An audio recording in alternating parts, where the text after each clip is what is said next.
Okay guys, you are welcome back to our channel. In today's tutorial I'm going to show you how to edit Facebook posts after publishing. That means you have posted and you want to have a little edit. So let's dive in. So this is my Facebook now, and look at this. Just now I just post this Facebook or this post now. So if I want to edit it, is what you're going to do. The first step is click on this menu button here, you can see, and you click on edit post. You can see, click on edit post, and you can see you can automatically edit this post. Now let me just put dot, put something I want to, I remember that I want to put.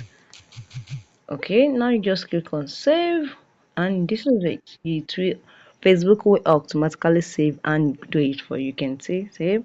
Okay guys, if you found this video helpful, subscribe please. If you want to see more about our videos, like, comment and share.